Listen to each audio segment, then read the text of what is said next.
Hello there, it's Thomas. The other morning I was looking for the kitchen scissors. A simple enough task, you'd think. I checked the drawer where they belong, the second one down to the left of the sink. Not there. I checked the utility crock on the counter, the pen jar, the mail basket. Nothing. Finally, I found them out in the garage on the potting bench, a bit of twine still stuck to the blades. And I felt that old familiar spark, a tiny pinprick of fire in my chest. It wasn't anger, not anymore. It was more like the ghost of an old argument, a feeling I knew as well as the lines on my own hand. For 40 years, I believed that a tidy house was the sign of a peaceful mind. I thought that if the budget was balanced, the laundry was dry, and the scissors were in their drawer, then our life was in order. My wife, my dear Clara, has always operated on a different system, a system I couldn't, for the longest time, understand. She was chronically late. The laundry would sit, damp and forgotten, in a heap on the bathroom floor. The cap would be left off the lotion, the sponge would be left in a puddle in the sink. And for decades, I interpreted every one of these small infractions as a message that said, my time isn't valuable, my efforts aren't respected. The cost of that interpretation, well, it was far higher than I ever realized. It took me a long time to learn that the sanctuary I was looking for wasn't a perfectly ordered home, but a mind at peace with the beautiful, frustrating, imperfect reality of sharing a life. Today, I want to talk about the quiet war we sometimes fight at home, the war over small things that feel like big things, and the journey to finally laying down our arms. First, I had to learn to question my own story. For years, the story I told myself was simple. Clara's lateness was a sign of disrespect. When we were late to a dinner party, the embarrassment I felt was, I believed, placed upon me by her. When I had to rewash a load of mildewed towels, I felt my time was being stolen. It was a straightforward case of cause and effect in my mind. She did a thing, and it had a negative consequence for me. The shift began in my friend Elias's woodworking shop. He's a wonderful man, a widower now, who rediscovered his purpose in the grain of the wood. One afternoon, I was struggling with a piece of oak, trying to force a joint together that just wouldn't fit. I was getting frustrated, ready to blame the wood, the saw, the humidity in the air. Elias came over, put a gentle hand on my shoulder and said, "Thomas, you're fighting the wood. You need to listen to it. It's not trying to defy you. It's just telling you what it is." It was one of those moments where the world seems to tilt on its axis. I went home and watched Clara.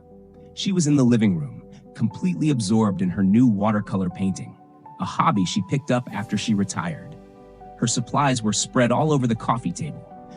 The water jar was perilously close to the rug, and she was humming, that quiet, contented hum she does when she's truly lost in something. The same hum she had when our children were small and she'd be arranging flowers. And I realized, her mind doesn't work like mine. My friend Silas, the retired accountant, he thinks in ledgers and balance sheets. I think in project plans and straight lines. Clara? She thinks in colors and textures. When she's leaving for an event, she's not thinking about the clock. She's thinking about finding the perfect scarf that captures the feeling of the evening. When she leaves the scissors on the potting bench, it's not an act of defiance against me. It's the trailing end of a creative thought, a task completed in her mind before the tool was put away. Her reality wasn't a rejection of mine. It was just different. The story I had been telling myself, the one about disrespect, was my own invention. And the first step to peace was admitting that my story might be wrong. It might be worth asking yourself, what is the story you tell yourself about the person you love? And is it possible, just possible, that it's a work of fiction? Second, I had to calculate the true cost of friction. My friend Silas spent his life with numbers. He understands profit and loss better than anyone I know. I think if he were to look at the emotional ledger of my marriage for those first 30 years, he would have declared it a terrible investment. The amount of energy I spent being quietly irritated was staggering. It was a low-grade fever, a constant background noise of resentment. It was the heavy sigh as I picked the damp towel off the floor, the tense silence in the car on the way to church because we were, once again, 5 minutes late. The small, sharp comment I'd make about the spoiled food in the back of the fridge. Each one of those moments was a tiny withdrawal from our shared account of joy. It didn't feel like much at the time, just a single bitter coin. But compounded over decades, it created a debt of connection. We were living in the same house, but we were miles apart, separated by a wall I had built brick by brick with my own need to be right. The cost of being right was the quiet, easy happiness we could have been sharing all along. It's the price of 1,000 tiny, pointless battles that leave no victors, only two people who are tired of fighting. If something in this is resonating with you, I'd be so grateful to know. You might just type "I'm listening" in the comments below so we know we're in this together. It helps to know we are not alone on this path. Third, I had to change the battlefield. For the longest time, the battlefield was the house, the sink, the laundry room, the car. And on that battlefield, I was always losing. I could not, through sheer force of will, make Clara into a person who was always on time and always put the scissors away. The more I tried, the more we both suffered. The real change came when I took the battle somewhere else entirely. I took it inside myself. My garden became my sanctuary, but also my teacher. You cannot force a seed to sprout. You cannot command the rain to fall. You cannot resent a tomato plant for getting blight. You can only tend the soil, provide the support, and accept what comes.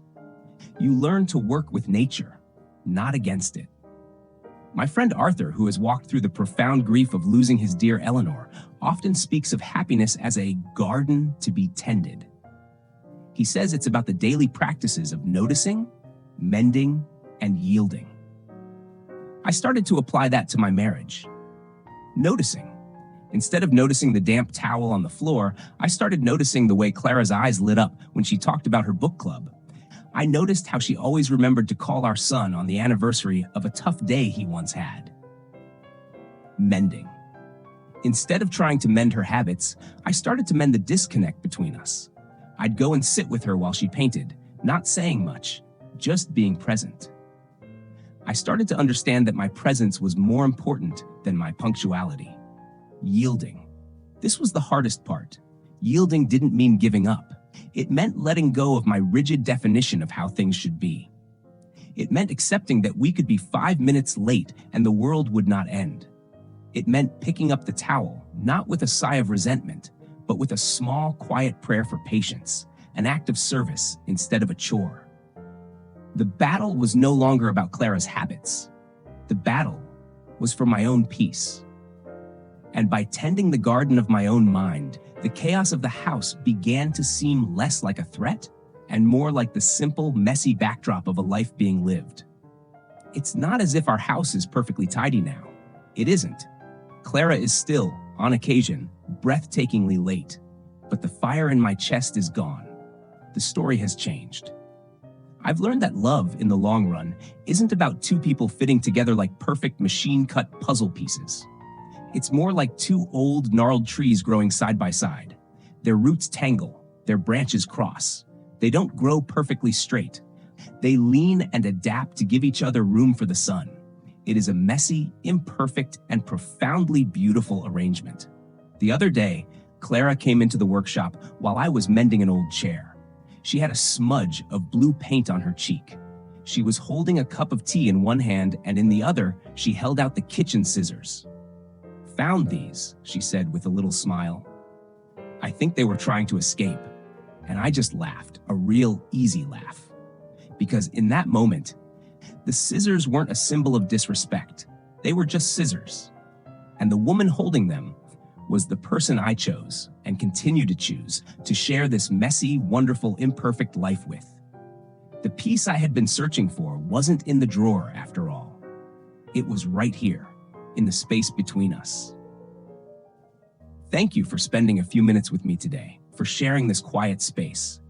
The journey of finding peace, as we've talked about, truly begins with looking inward and questioning the stories we tell ourselves. if you're ready to take that first gentle step on your own path of reflection, I've created something just for you. It's a free guide called The First 5 Questions, a gentle guide to rediscovering your story. It's designed to help you begin this exact process in a quiet and meaningful way. You can download it right now for free from the link in the description or at eldersecos.com. Be gentle with yourself this week.